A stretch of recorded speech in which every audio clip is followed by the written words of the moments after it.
साथी बहिनीको बुढीको साथीहरू भएर यसो परे आउनु न भनेर आएको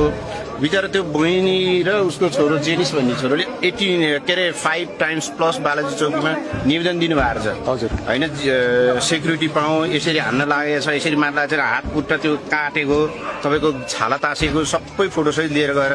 तर हामीले सुने अनुसार चाहिँ के भन्नुभयो अरे भाइले भने अनुसार चाहिँ जब बालाजी चौकीमा गएर निवेदन दिन्छ नेपाली बुढो लिएर गएपछि ओ नेपाली बुढो हजुर आउनुभएछ भने अलमारी पठाउने कुनै सिरियस नलिदिएको कारणले ऊ झन् त्यो इन्करेज भयो क्या उसलाई छोरो आफ्नै छोरो उहाँबाट आफू आउँदा सोध्नुहोस् हजुरले कतिचोटि निवेदन दियो 5 वटा निवेदन दिएछ ज्यान मुद्दामा अनि के भनेर के भनेर चौकीमा के भनेर आउँथ्यो रे हामीलाई मार्थ्यो भनेर हामीले निवेदन दिएको चौकीमै भन्थे मार्थ्यो भनेर हजुरको पापाले हैन हजुर त्यही पनि उहाँहरूको पुलिसले नलिएको के सिरियस लिएर नेपाली बुढो जाँदा बिजी ओ नेपाली बुढो आयो उहाँले त हामीलाई बचाएको एकचोटि जाँदाखेरि अब यो हाम्रो यही मान्छे हो भन्दाखेरि उहाँले यसरी मारेको हेर्नु त आज यो घटना घट्यो भने हामी देखाउन सक्दैनौ है यो अफिसबाट घर गइरहनु यो मार्नीमा हात कसो छ कान्छ भाइ नेपाली अनि प्रकाश भुजेल छ अनि त्यो केटीको नाम भन केटीको नाम प्रतीक्षा आचार्य हो उसको फ्यामिलीले के भन्छ भने अनि के रे रोकिना फ्यामिली हैन अनि उसको आमा उसको बाउ उसको भाइ बुझन परिवारले के भनेछ भने सर है हजुर हजुर यो केटीलाई बहिनी बनाएर मार यो केटीलाई मार अनि त्यो अर्को केटीलाई लिएर आएर केटी नाम भन्नु भित्रैमा प्रतीक्षा आचार्य है त्यसको फोटो छ तपाईको उजुरी दिएको हो हैन उजुरी दिँदाखेरि उहाँलाई पनि मेन कुरो प्रशासनले पनि कमजोरी खास छ भन्छ चौकीको पनि लापरवाही हो यसमा लापरवाही बचाउन भनेर गयो सर यो अस्ति हप्ता 10 दिन अगाडि यसरी कुट्नु भएको देखि कुटेर यो साइड गएको यो साइड जाँदाखेरि बिहान 6 बजे पुलिसहरूले के भन्छ नि ओहो नेपाली ब्रो भन्नुहुन्छ अङ्गालो मारेर हात खिचेर फोटो दिनुहुन्छ डिएसपी को छ त्यहाँ बालाजुको को छ यहाँनेर छ तपाईको घाटीमा लगभग यति काटेछ तपाई 4 राउन्डै काटेछ तपाईको पोस्टमार्टम उते छरपस्ट छ यो मार भन्ने नेपाली बुढो हकत हैन अब त्यहाँबाट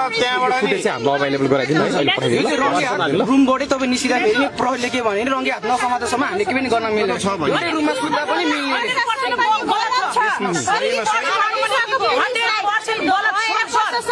किनभने बारम्बार मेरो दिदीको भएको छ दिदीको हालत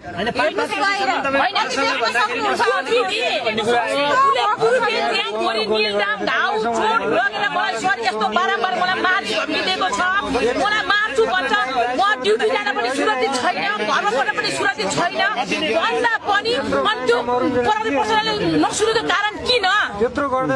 किन यो बारम्बार रेकर्ड त्यहाँ दिइरहेको छ सुरक्षित छँदै छैन भनेर आमा छोरा त हाम्रो सुरक्षित छैन घरमा बस्ने सुरक्षित छैन म अफिस जान पनि सुरक्षित छैन भन्दा फेरि प्रशासन किन हेरेन बिचमा घर पुगेर रहेछ बेरेकबाट आछ कि आएन बुझ्नु गाह्रो त सानो बाबु र एउटा फुच्ची के थियो घरमा अनि यहाँ घरमा कोही पनि छैन भने त यो पनि म बाटोमा थियो अनि छैन भने चाहिँ नदेखेपछि यो अफिसबाट आउँदै होला भनेर उसले बाटोमा बसेर ढुकेर बसेको रहेछ बाटोमा ढुकेर बसेको कारणले अनि छुरी लगेर उसले आउँदा आउँदै आफ्नो स्कुलमा आउँदा आउँदै बहिनी उसलाई बाटोमा देखेपछि एउटा गल्लीबाट अब यसलाई देखि मलाई केही न केही गर्छ भनेर एउटा गल्लीबाट भित्र पस्न लाग्दाखेरि उसले लहर्दै गएछ गल्ली सकेपछि अनि छुरी हानेर उसले मारेछ उसले हामीलाई मिडियामा प्रडक्ट के भन्छ आमालाई मारिदिन्छ उसले पनि के भन्छ हामीलाई पनि तेरो आमा छोराको पनि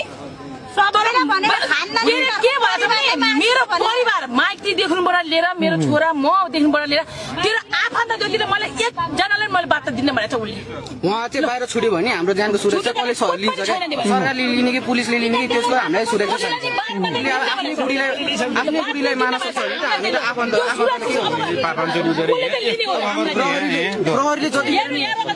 नेपाली ब्रो भन्छ अङ्गाला मार्छ नेपाली ब्रो भन्छ अङ्गाला मार्छ प्रहरीले पुरै घाँटी काटेको रहेछ के